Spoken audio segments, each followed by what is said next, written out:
Алмазбек Атамбаев, анын жан сакчылары Фарид Ниязов жана Курсан Асанов башаламандык уюштурууга шектелип кармалды. Кийинки кезек кимде? Садыр Жапаров премьер-министр болуп шайланды. Ал өкмөттүн программасы да, курамы да азырынча өзгөртүлбөй турганын билдирди. Соңку күндөрү Бишкек шаарында орун алып жаткан башаламандыктан 1000ге жакын киши ооруканага келип түштү. Бейтаптардын абалы кандай? Мен өкүнбөйм, мен Кыргызстан үчүн бир колум кеткен болсо, Кыргызстан оңолуп жакшы болуп кетсе, мен экинчи колумду деле берип коюмун даярмын. Ушул жана башка кабарлар менен тааныштырып, эфирде күн жүрүш маалымат программасы, студияда Мирлан Маматалиев. Саламатсыздарбы?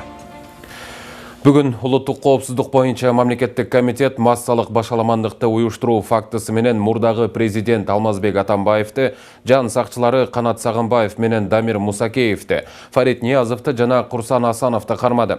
Маалыматка ылайык, алар 9 октябрда Бишкектеги массалык башаламандыкты уюштуруу боюнча козголгон кылмыш ишинин алкагында кармалышты. Кененирээк кийинки материалда.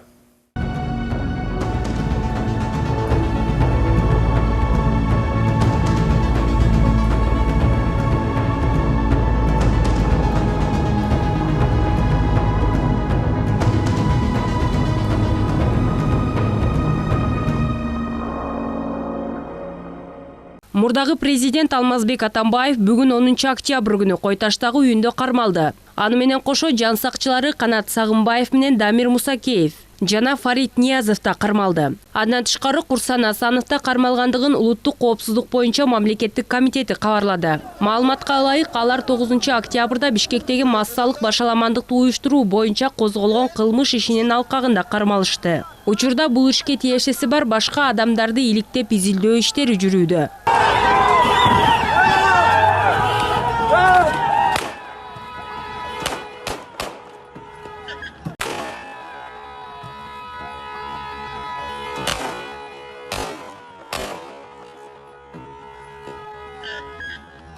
Буга чейин интернет айдыңында социалдык түйүндүн колдонуучулары кечээки кагылышуу алдын ала пландалганы тууралуу пикирлерин жазышкан. Анткени Атамекен партиясынын өкүлү, учурдагы депутат Рыскелди Момбеков менен Республика партиясынын өкүлү Узарбек Жылкыбаевдин телефондук сүйлөшүүсү тарады. Аудиодон митингге адам чогултуу, Атамбаевдин аянтка баруусу тууралуу сүйлөшүү болуп жатканын угууга болот. Тияктан 50 киши, тияктан 100 киши, 1000 киши болсо керек деп ойлогом. Кече аз болуп калды дейм. Өткөндө деле аз болуп койгон болар. Жөн эле 7000 киши стоп. Кашан атасыңар? Ашадан едисир ашадан коркот Сашаң, Садырың. Аша келтирес, камчы сенен дурайын ак үйдөн деп шымың алып алдыңыз, айрылат элди. Ошондой эле интернет желесинде депутат Кенжебек Букоевдин да митингге эл чогултуу тууралуу белгисиз спортчу менен телефон аркылуу сүйлөшүүсү тарады. Азыр эми именно республикада эле эмес, именно активно мындай келип туруп, беде кыркышып, тирешип, мушташып керек болуп немеде турган позицияда жүрө турган немелерди канчаны уюштура аласың? Агитатор болуп туруп, мына өмкени коебуз деген балдар, чүнкү мына бийликти эртең алабыз дегендер. Жакын турбадыңбы? Көрүп аттың да баарын туурабы? Ошону ошого жарай тургандар керек да, ошол трибунадан керек болду менен беркеледе ыргыта тургандар. Кечээги Ала Тоо аянтындагы башаламандык атайын ушулгандыгы ачык эле байкалды дешет саясаттануучулар. Мунун артында кимдер турса да тиешелүү жазасын тезирээк алышы керек. Антпесе өлкөдө туруктуулукту орнотуу кыйынга турат. Албетте уюшулган. Булар даярдык көрүшкөн, бир күн эмес, 2-3 күн даярдык көрүштү. Биз дагы бул жөнүндө угуп жаттык. Алар жөн эле даярдык көрбөй, курал жарактарды дагы таратып жатыптыр деген бир ушундай каңшаарлар дагы чыгып жатты. Айылма-айыл жүрүп, ошолордун бардыгы адамдар топтоп жатканы, алардын жанына топтолгон адамдар ошондой аракеттерди жасап жатканы, мисалы үчүн ошол Туйгуналы Абдыраимов жана башкалар жүрүп атпайбы ошол жерде. Булардын бардыгы ушундай даярдык көрүп жатканы тууралуу биз угуп жатканбыз, дагы керек болсо чочулап жатканбыз, кагылышуу болуп кетпесе экен деп Атамбаев жана ошонун айланасындагыларды бир аз эсине келтирди. Президент дагы өзүнө келип, азыр кечээ күндөн баштап өзгөчө кырдаал жарыялап, аскери техникаларды киргизип, кырдаалды колго ала баштады. Ошондуктан мен жеке оюмча кырдаал турукташат, калк дагы чарчап бүттү. Анын үстүнө көрдүк. Ошол тополоң кылып же бийликти басып алабыз дегендердин артында дагы эч кандай акча менен алып келген учурда эч кандай натыйжа болбосун көрдүк. Эксперттердин айтымында буга чейин душман болуп, тез арада эле биригише калган Атамбаев менен Бабановдун негизги максаты бийликке жетүү болгон. Кече эле каршылашып, тегеле бири-бирин мындай бир карагысы көргүсү келбей калган кишилер кандайдыр болбогон бир гипотетикалык бир бийликтин ушун бийликти ээлеп алышка бириге калгандыктары булардын ички сезимдери, патриот сезимдери жок экендигинен кабар берип турат да. Буларга баары бир экен, эл да баары бир экен, керек болсо үй бүлөсү да баары бир экен да. Болдар эмне иштеп жүрүп атышпайбы? Мына көрдүңүзбү? Вот ушундай акыбалга алып келгендин келип калганыбыздын өзү биздин бүгүнкү кээ бир саясатчылардын абдан чоң жолсунсуз жоруктары деп эсептейм мен. 9 октябрдагы аянттагы кагылышуу боюнча Бишкек шаардык ички иштер башкармалыгы массалык башаламандык беренеси боюнча кылмыш ишин козгоп, бирдиктүү реестрге каттаганын маалымдады. Тазагүл Эмилбекова, Калыс Сакибаев, Нью ТВ. Шаардык криминалдык милиция кызматы тарабынан 264-чү берене массалык башаламандык боюнча сотко чейинки өндүрүш ишинин алкагында Ала Тоо аянтындагы кебетеси азиялык болгон белгисиз адамды издөө иш-чаралары жүргүзүлүүдө. Ага ылайык изделип жаткан белгисиз эркек киши ок атуучу куралдан от чыгарганы маалымдалат. Урматтуу жарандар, социалдык түйүндөргө жана ЖМКларга жарыяланган видеодогу адамдын жүргөн жери маалым болсо, милиция кызматкерлерине билдирип, күнү түнү байланышта болгон 102 номуруна чалып коюңуздарды суранабыз деп жазылат маалыматта. Аларча мамлекеттик резиденциясында өткөн жогорку кеңештин кезексиз жыйынына жалпысынан 63 депутат катышты. Алардын 10 ишеним кат жазып беришкен. Спикер мыйзамга ылайык кворум бар деп жарыялады. Алгач саат 11-ге белгиленген жыйындын убактысы саат 16:00-гө которулган. Бирок отурум саат 18:00-дөн өтүп башталды. Эл өкүлдөрү президенттин өзгөчө кырдаал киргизүү боюнча жарлыгын, өкмөттүн курамын, структурасын жана программасын карашмак. Бирок парламентарийлер бир гана маселени караганга жетишти. Жогорку кеңештин төрагасы Мыктыбек Абдылдаев өз каалоосу менен отставкага кеткенин жарыялады. Садыр Жапаров жогорку кеңештин кезексиз жыйынында Кыргызстандын өкмөт башчысына жалгыз талапкер катары сөз сүйлөдү. Ал өкмөттүн программасы да, курамы да азырынча өзгөртүлбөй турганын, азыр иштеп жаткандардын баары ордунда кала берерин билдирди. Бирок Эркин Асрандиев бул курамда иштөөдөн баш тартты. Жыйындын соңунда Садыр Жапаровду депутаттар бир добуштан колдоп, өкмөт башчы кылып бекитти. Жыйындын жүрүшүнөн комментарийсиз беребиз. Мекенибиз кайрадан дагы бир жолу башынан кыйын кезеңди бийлик алмашууну өткөрүп жатат. Бул коомубуздагы бир күндүн ичинде жаралган көйгөй эмес. Бул жылдап топтолгон проблема. Тилекке каршы кыйын жагдайга туш болгондо ар дайым жарандарыбыздын курмандыктарына кабыл болуп жаткандыгыбыз өкүндүрөт. Буга элдин жүгүн көтөрүүгө аттанган бардыгыбыздын күнөөлөрүбүз бар. Эртеңки келечек санариптүү жаштардын колунда. Ал кесиптик жана руханий жактан бардык чакырыктарга жана тобокелдиктерге даяр болушу керек. Мамлекеттин тышкы саясаты жаатында мурда кабыл алынган эл аралык милдеттенмелерди аткаруу улантылат. Кыргыз өкмөтү мамлекеттин стратегиялык өнөктөштөрүнүн арасында алган кадыр баркын, беделин туруктуу сактап калуунун жана аны өркүндөтүүнүн үстүндө иштерди жүргүзөт. Ал эми социалдык чөйрөгө, маданият, билим берүү жана медицина тармактарына башкы артыкчылык катары көңүл бурулат. Кыргызстан социалдык өлкө. Пандемия учурунда мамлекеттик системанын чабалдыгы ачыкталды.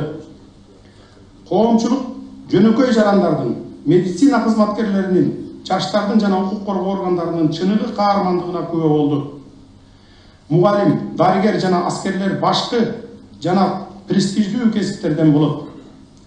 Бардык мамлекеттик жана муниципалдык кызматтардын, мугалимдердин, дарыгерлердин жана башка айлык маяналарын кайрадан карап чыгуу жана акыйкат бөлүштүрүү зарыл. Программада бийликке ишенбечүлүктү пайда кылган пенсиялык камсыздоо кайра каралат. Урматтуу депутаттар, саясий абал ушундай болуп турат. Ошондуктан сөзүмдүн кыскача мазмуну да саясий өңүттө болуп калды. Туура түшүнөсүздөр деп ойлойм. Баарыбыздын ниетибиз Кыргызстанды күчтүү, эл аралык мамилелерге ачык, жашоого жайлуу, инвестицияга ыңгайлуу мамлекетке айландыргыбыз келет. Биз бул абалдан коомду тезирээк алып чыгышыбыз керек. Бизде анчалык көп убакыт жок. Элибиз көпкө күтө албастыгын көрүп турасыздар. Учурдан пайдаланып, элге да кайрыла кетсем, урматтуу мекендештерим, бүгүн ушул залдан колдоо алсам, Кыргызстаныма ак ниет кызмат кылууга, бардык билимимди, тажрыйбамды өлкөмдүн өсүп өнүгүшүнө жумшоого даярмын жана бардык күчүмдү бүт эркимди жумшаймын деп ишендирип кетем. Урматтуу депутаттар, бизди жана биздин программаны колдоп коюңуздарды өтүнөм. Көңүл бурганыңыздарга рахмат. Кошумчалап кетейин, урматтуу депутаттар, абал ушундай катуу болуп аткандыгына байланыштуу өкмөттүн курамына эч өзгөртүү киргизген жокпуз. Бардык структура ошол бойдон калды, өкмөттүн мүчөлөрү да калды. Программаны болсо сиздер кабыл алып бергенсиздер, ошол бойдон иштей кетедик, эч өзгөртүүсүз эле. Сиз менен биз 2010-жылы депутат болуп ата журттан шайланып келгенбиз. Ошол учурда жогорку кеңеште комиссия түзүп, кумтор маселесин көтөрүп, сиз ошол комиссияны жетектегенсиз. Азыр мурда 8 жыл мурда алсак болот эле. Азыр кеч болуп калды деп. Анткени ушу 8 жыл мурда алтындын запасы көп болчу. Андан бери 8 жылдан бери казып, эми калбай деле калды. Аны алыштын кажети жок деп бергенмин. Андан көрө ошол аягына чейин иштетип, Центера Голд. Ошол жердеки жана бузулган тоолорду калыбына келтирип, баарын ошентип кеткени туура болот деген оюмду билдиргенмин. Бүгүнкү ошол кырдаал партиялык система менен болгон шайлоонун негизинде келип чыгып атпайбы. Анан кийин эми бул маселени мен азырынча ошол ойлоно элекмин, ошол сүйлөшүп чечиш керек да муну. Карап көрүш керек азыр. Эл негизи каршы болуп атат. Мен силер менен депутаттар менен Боршайком менен баарыбыз чогулуп туруп чечели. Акыбал ушундай болуп аткандан кийин кеңешип чечели баарын. Өзүм билемдик кылып эле чечип салбай, кеңешип чечели. Бир мандаттуу болсун деп атат. Алтынбек Сулайманович, эл бир мандаттуу болсун деп атат, талап кылып атат ушундай. Саясий күчтөр парламент кайра өткөрөлү деп атат. Ушу кайра эле өткөрө коелу партийный система менен деп. Анан кийин ошон үчүн баягы сүйлөшүп бир компромисске келип туруп анан кийин чечели. Жок, бул партияларда эмес маселе, булда эмес маселе, башкада болуп атпайбы? Шайлоонун эркин атаандашуу берилбегендиги үчүн. Эркин атаандашуу эгер берилсе, адимий ресурс, жанагы подкуп, форма 2 ушу кошкон бүт тоскоолдуктар эгерде адилеттүү болгон болсо, мындай маселе жаралмак эмес. Маселе ал партийный системада эмес, маселе ушунда болуп атпайбы? Сиздин позицияңыз ушул кайра партиялык система менен 6 декабрда өткөзөлү деп атасыз да? Ооба, мыйзам ушундай да. Bundan biz кете албайбыз да.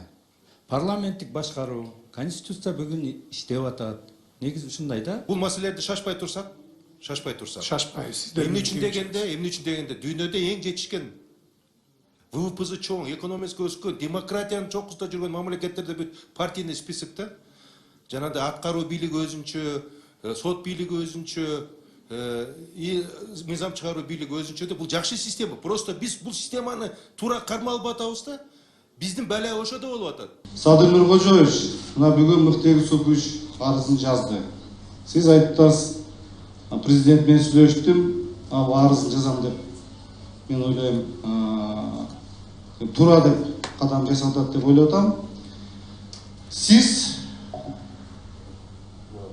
исполняющий обязанности президента у нас. Бүткүл Кыргызстан боюнча сиз жоопкерчилик мойнуңузга аласыз. Эгерде биз спикерди шайласак, анда ал исполняющий обязанности болуп калат да. Менде суроо жок, урматтуу Садыр Нуркожоевич. Биринчи мен айткым келет, бүт күчтөр менен сүйлөшүңүз. Бүт күчтөр менен. Туура. Жаштар менен сүйлөшүңүз. Тиги бет, бул бет дебей, бардыгы менен сүйлөшүңүз. Тил табышыңыз. Ким кызмат алам десе, бериңиз, 2 айдын ичинде иштеп албаса кетсин. Бардык ойлойт өкмөттө иштеш оңой депчи. Мына биз иштегенбиз өкмөттө. Ошон үчүн Садыр Нуркожоевич биринчи кезекте бардык менен сүйлөшүңүз, тил табышыңыз. Экинчи, şu зыян алып келбеңиз да. Siz biz az bu жерде siz депутаттар бекитип берет, бирок сизди эл алып келди. Мына депутаттар менен сүйлөшөбүз да. Өзүнүн округтарына звонить этсе, 10 адам менен сүйлөшсө 8 Садыр деп айтып атышат. Ошон үчүн сизди эл алып келип отургузду. Кыргызстанга зыян алып келбеңиз. Эл аралык деңгээлде бизди кайра көтөрүңүз. Кайра башка коңшу мамлекеттер менен кайра сүйлөшүү жүргүзүңүз. Чек араларды ачыңыз. Мен экономика жөнүндө айтпай эле коеюн, бирок ошол тез арада ишти аткарыңыз. Кийинки маселе заложник болбоңуз. Заложник болбоңуз. Азыр көп адамдар келет, биз сен жасадык дегенде мындай депчи. Биз сизди азыр бул жерде бекитип беребиз. Бирок көп адамдар келет. Ушул Садыр Нуркожоевичтин досу Камчыбек Кыдышаевич. Бир ай ушу досумду алып чыгам деп жүрүп, Кудай таала мына алып чыгып койду сизди. Мына көрдүңүзбү кандай доштуктар. Ошол эч качан доштуктар, мына биз баары доспуз. Ошо доштуктар эч качан үзүлбөсүн, бекем болсун. Ийгилик каалайм, рахмат. Садыр Жапаровдун тарапкерлери өкмөт үйүнүн жанындагы эски аянтка бүгүн дагы чогулушту. Митинг үчүн автобустарды жана музыканы уюштурушкан. Бул жерде элдик күзөтчүлөр нөөмөттө күн бою турушту. Түшкө жуук нааразычылык акциясына Аксы районунан жана Шамалды Сай айылынан келген 200дөй адам кошулду. Биз сиздерди түндүк жана түштүккө бөлбөөгө чакырабыз. Садыр Жапаровду колдогондордун арасында түндүктөн да түштүктөн да адамдар бар. Биз Жалал Абадтан келдик деп айтышты трибунага чыгып сөз сүйлөшкөндөр. Толугураак комментарийсиз материалдан көрүңүз. Ошол мына эми угуп тура. Бул азыр булардын жүзү ачылды. Мурда 120 депутаттын бир 10-15 таза дешелек да турабы? Азыр 120-тын ошол чимкирик экен да. Булар өзүнүн атын бүгүн тапты да булар. Булар уялбайт экен, эл башына чыгып сүйлөгөндөн да. Элди алдагандан уялбайт экен, калп айткандан уялбайт экен. Эгер кыргыз эли мен атамды кадырга жетип Кыргызстанга претендент кылса, ар бир кыргыздын итини таягы алтынан болот деген сөз бар. Ошондой жашоодо каалагандар чогулалы, биргели, тынчтыкты орноталы. Айлык алып, пенсия алып, Кудайдан жөө качып жашап жатышат. Биз багып жатабыз. Бул үйдөгү акмактарды, тигил үйдөгү акмактарды ушу карапайым эл бейбечара багып жатат. Көр болгонлор ушуну да билбеди. Жеген нанын актабады. Келип кыргыздын бир марастай болуп чыккан жигитин түрмөгө тыгышты. Айланайын кыргыз элим, көзүңдү ач, башыңды көтөр. Эгер бүгүн Жапаровду бийлик алып келбесе, биз кыргыздын карызын кунтөрдү басып алып алабыз. Болду, токтоткула, бузукулуңарды токтоткула. Кечеки Бабановдай болуп, өзүңөр ээрчитип келген кишилерден өзүңөр токмок жейсиңер. Кече Бабанов жанагылар көрдүңөр эмне болду площадьтан. Ошентип өзүңөр токмок жейсиңер, өзүңөр азыр киши чогулуп жүрөсүңөр арка жерден. Ошолордон өзүңөр токмок жейсиңер. Екатеринбургда кызмат кылып жүргөн, жашап жүргөн мигранттардын баарын атынан силерге салам. Айта кетчү нерсе, мынакей туугандар, бардыгыбыз ушул күндү күтүп келгенбиз. Мынакей Садыр Нуркожоевич Жапаров убагында кандай гана ушул күнгө чейин кандай гана бизге программаларын көтөрүп келатат. Кыргыз элинин өркүндөшү үчүн, өнүгүшү үчүн ушулардын бардыгын билип туруп, билмексенге салган маңкурттар, силер деген адам эмессиңер силер. Ушул күнгө чейин келтирген 30 күн биздин келечекти ушул күнгө алып келишти бизди. Биз чыдап келдик ушул күнгө. Коопсуздук кеңешинин катчысы Дамир Сагынбаев менен анын орун басары Өмүрбек Субаналиев кызматынан бошотулду. Бул тууралуу жарлыкка президент Сооронбай Жээнбеков 10 октябрда кол койду. Азырынча анын себептери белгисиз. Мамлекет башчынын дагы бир жарлыгы менен Жаныбек Капаров Коопсуздук кеңешинин катчысынын орун басары болуп дайындалды.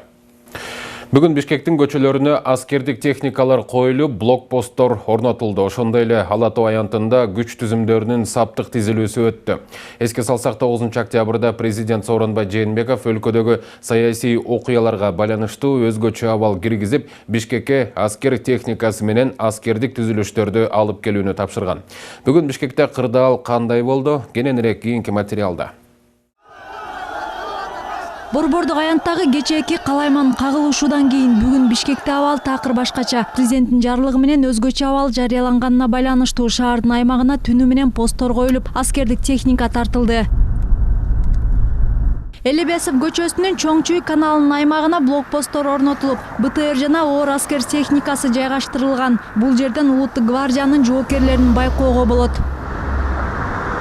Жаш гвардия бульварынын Чоңчуй каналына жакын аймагына дагы атайын аскердик техникалар тартылып, жана жоокерлер чатырларды тигип жатканына күбө болдук. Баш калаанын четиндеги Чоң Арык айылына тагыраагы мамлекеттик резиденцияга жакын жерге да аскер техникасы жайгаштырылган. Ал эми жер тамдардын жанына чатыр тигилгенин байкоого болот. Бул аймакта дагы аскер кийимчен жана куралчан кызматкерлер жүрөт. Эске салсак, бүгүн резиденцияда жогорку кеңештин депутаттары кезексиз жыйынга азыркы кырдаалды талкуулоо үчүн чогулушкан. Эртең менен шаар тургундары асмандан бир нече тиг учакты дагы байкашты. Куралдуу күчтөрдүн генералдык штабынын маалыматында алар пландык машыгууларды өткөрүшкөн. Түштөн кийин Ала Тоо аянтына аскер техникалары жана атайын унаалар, аскерлер, укук коргоо органдарынын кызматкерлери, ошондой эле элдик кошуундар тартылып, саат 16:00 күч түзүмдөрүнүн саптык тизилүүсү өттү. Аянтка кире бериште кеминде 10 бронетранспортер, аскердик КАМАЗдар, брондолгон унаалар жана көп сандаган патрулдук машинелер тизилип турду. Ички иштер министрлигинен кабарлашкандай, бул саптык кароо бардык күч түзүмдөрүнүн бөлүмдөрүнүн кызмат өтөөгө даярдыгын текшерүү максатында уюштурулду. Бишкек шаарында өзгөчө кырдаал режими киргизилди. Анткени өзүңөр көрүп турасыңар. Бул кырдаал киргизилген себеби ушул жерде турган жана партияларды, жемелерди бир кубалаш же бирдемеден эмес. Бирок ушул партияларга, ушул элибизге, ушул тапкан демократиялык ушул күндөрдү коргоп бергенге силер ушул жерде турасыңар. Урматтуу жоокерлер, мына ушул кандай бир күчтүү кырдаал болуп турса дагы, силер ушул жерде өзүңөрдүн артыңарды бекем аткарып тургандарга мен силерге таазим айтам. Ушул жерде оң тарабыбызда биздин дружинниктер турат, эл кошундары, жаш балдар, прогрессивдүү, патриоттуу даана жаш балдар ушул жерде турат. Мына өздөрү бир каякта кызматта болбосо дагы өз ыктыяры менен келип ушул жерде ушу Кыргызстаным деп колуна желегин таанып алып ушул жерде келип турушат. Шуларга да мен ушул жигиттерге, кыздарга да мен чоң таазим айтам. Рахмат силерге. Эске салсак, президенттин жарлыгына ылайык 9 октябрдан тарта баш калаада саат кечки 20:00 тарта таңкы 5:00 чейин коменданттык саат болуп, мындай режим 21 октябрга чейин созулат. Кырдаалга милиция менен кошо аскерлер көзөмөл кылат. Шаарда атайын комендатура түзүлүп, ички иштер министринин орун басары Алмаз Оразалиев комендант болуп дайындалды. Чынара Нурсейитова, Тынчтык Көлбаев, Нью ТВ.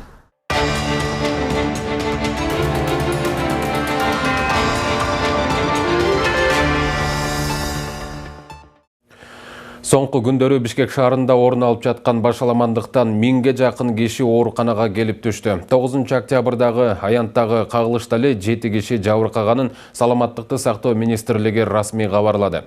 Бүгүнкү күнү бейтаптардын акыбалы кандай? Бул тууралуу кабарчыбыз Чолпон Бейшелен кызы айтып берет.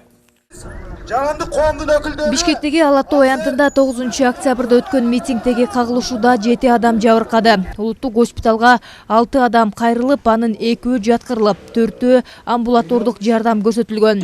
Жаратылгандардын арасында саясий активист Тилек Токтогазиев жана саясатчы Темир Сариевдин жан сакчысы дагы бар. Ал эми Чүй облустук ооруканасына кайрылган 1 жаран амбулатордук жардам алган. Ошону менен аянттагы митингден жабыркагандардын жалпы саны 918ге жетти. Алардын ичинен улуттук госпиталга эле 5 октябрдан бери 316 киши кайрылган. Алардын 88и дароо жаткырылган. Учурда жалпысынан кайрылгандардын 200 адамы үйлөрүнө чыгарылды. 6 аман адамдар ушу шайлоо туура эмес деп келип жанакы пуля, резиновый пуля менен алгандар жаракат болду. Андан кийин жанакы таш менен таяк жегендер болду. Анан бул талпа деген, цел дегенге туура түшүнүп калдым. Ошо тебелендиде калып калган, мына өзгөчө жанакы армия солдат кылыкта жүргөн балдар, национальный гвардияныкы, милициядагылар, көп балдардын баары ушулар тебелендиде калып. Анткени талпа түртүп кеткен, ошо тебелендиде калып, ар кандай башын тебелеп кеткен, ичин тебелеп кеткен, колун тебелеп кеткен. Мына ушундайлар. Дарыгерлер билдиришкендей, бейтаптардын басымдуу бөлүгү көздөн жаш агызуучу газдан, желимок жана үндүү гранатадан жабыркаган. Мындай акыбалда бейтаптардын ден соолугу өтө кылдаттык менен текшерилип турууга тийиш. Взрывная рана левой кисти и правой нижней конечности стопы. То есть колго да тийген, бутка да тийген да. Вот. Анан келип жаткызып в экстренном порядке операцияга алынды, жазалды татнакай. Бүгүнкү кезде бүт леченияны алып атат. Температурасы жок. Вот. Из-за кандай самочувствие кандай? Вроде бы жакшы. Үндүү граната бутуна түшүп эсин жоготкон абалда 6 октябрда ооруканага келген Тилектин акыбалы бүгүн жакшы. Дарыгерлер тараптан өз маалында жардам берилип аман калды. Ал тынчтык митинги мындай кайгылуу окуя менен аяктайт деп күткөн эмес. Мен жумуштан келет эле маршруткадан ошо митинг болуп аткан экен. Анан эмне болуп атат эле келип карап сүйлөп аткандарды, ырчылардын сүйлөп аткандарын угуп эме болуп турдук. Элдин арасында эл катары эле басып баратканда эле уже граната түштү, андан башка эмне болгон? Балдары көтөрүп кетишти. Азыркы тапта акыбалы эң оор делип жаткандардын бири Илгизбек Пазылов. Дал ошол каргашалуу күнү жарылган үндүү граната аны колунан ажыратты. 6 октябрга караган таңкы саат 6-ларда бейтапканага келип түшкөн. Ал аянтка Кыргызстандын келечеги үчүн чыккан. Бирок митинг өз максатына жеткен жок деп эсептейт. Биз бир кишини колдоп келген жокпуз, мисалы могуну коюп кетип калайлы депчи. Биз жакшы бир иштеген, Кыргызстанды ойлогон, келечегин ойлогон, Россияда канча кыргыз тарап жүрөт. Ошолорду алып келип, баардыгыбыз кыргыз кыйналгандан чыкты буякачы. Жыргагандан чыккан жок. Бир лидер келип, мисалы партиялардан бир нан же бир легенда суу берип койгон жок ал жерде. 10 000 кыргызча болгон болсо, ошонун баардыгы өзү үчүн, Кыргызстандын келечеги үчүн чыгып, ушундай талаш тартыш болот. Мен өкүнбөйм, мен Кыргызстан үчүн бир колум кеткен болсо, Кыргызстан оңолуп жакшы болуп кетсе, мен экинчи колумду деле берип койгонго даярмын мен. Бүгүнкү күнү Илгизбектин ден соолугу акырындан калыбына келип жатат. Ал эми Тилек Токтогазиевдин абалы канааттандырарлык. Темир Сариевдин жан сакчысынын акыбалы болсо орточо деп бааланууда. Кошумчалай кетсек, медицина кызматкерлери тараптан берилген жардам, дары-дармек жана операциялар бекер жүргүзүлүүдө.